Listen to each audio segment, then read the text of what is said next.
Guys, dahil umorder si Doris ng tatong fake, ay ako yung magpapalagay. Buti dalawa ang kanya kasi kung iisa lang itong na-order niya, wala siyang magagamit dahil ako ang gagamit.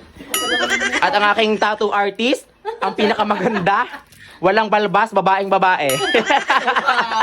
O, lagi ako. Paano maglalagay? Turuan na kita kung paano, nalinis ko na yan. Tingnan naman, naglinis ako ng braso, dilinisin mo na daw. Malibag palang babae ako. Wala si Tubal. Ako palang tunay na tubal. Namumula pang skin ko eh. Kakabit na. Ang ganda oh. Ganda. Ayusin mo yung pantay na pantay na Pantay na pantay, bebe. Ne, yung pantay na pantay. Itabingin mo pa, tatabingin ko liig mo. Yung pantay na pantay na yun, ha? Kinakabahan ako eh. Oh, dam. Water. Water. Oh, yung tubig ang sunod nito. Para akong ano eh. Alam mo yung mga nagpo-first aid? Alam mo na-aksidente? Tama kabadong-kabado. Ayan, sige. Thank you naman sa magkapatid na ito. Talaga tulong pa sa pagtatato sa akin eh. Guys, hindi muna ako magiging babaeng masikip ngayon ha. Siga muna akong babae. Baka ako ikitoropa muna ng mga shomboy ngayon. Guys, babae na siya. Hindi pala. Lalaki siya ngayon. Lalaki muna ako ngayon, guys. Kompas pala to. Oh Hindi ka na maliligaw at titumano. Huwag kang dumaldal kasi pag nadaldal ka, nagalaw, baka gumalo yung tattoo natin. Hindi mabuo yung image. Ang sabi, basa-basain lang ng konti. Tuluan na. Pinaliguan. Tuluan na. Pinaliguan na eh. Tama na. Tapos, paano aalas din? Teka lang. Patay, paano nga? Basang-basa na.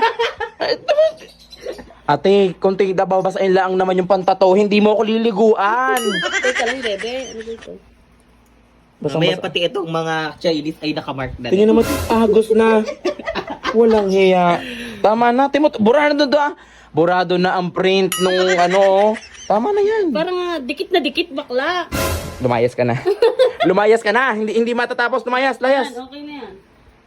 Tagalan, papatuyuin. Yung mga extra. Basahin nga instruction.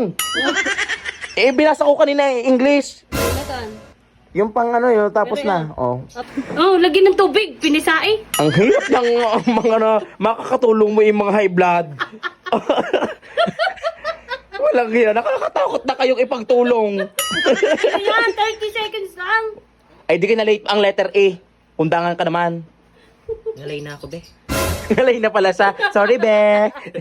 Ayan guys, natanggal na. At daw gradually titingkad pa kapag 48 to 72 hours. Kaya iintayin ko na lang na tumingkad to. Pag to hindi tumingkad, Ano, for example lang. mamumutla ang mga mukha ninyo sa akin. Mamumutla. Lalo na ito. Mamumutla ang mukha mo. Libre na nga. Umuwi ka na nga sa inyo. Ay, libre ba to? Sorry. O nga pala, nalimutan ko, Babayaran mo Beshi. sa akin yan, 80. Burahin mo na to ngayon. Bay, ako'y umantay na lumabas ang kulay na rin. Hanggang ngayon wala pa. Ano gang nabili mo rin? Baka rin peke. Hindi, ito na yan. Ay, update ko kayo guys pag ari iitim pa o hindi. At pag talagang hindi ari nagkakulay eh. Palalagyan ko rin ng Crayola kay Doris. Ilang oras na ang nakakalipas at ang aming tattoo hindi pa rin nalabas ang kulay. Hindi pa rin naitim. Ano? Hindi mo ko maintindihan, mamaya pa. Malma. Tapos tanong pa ng tanong, Mano, maitim na ang tattoo mo?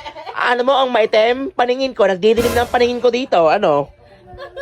Ako, inip na kayo na pa ako nakaabang din Muna eh. nga lang, huwag ka na maghintay. Pinabura.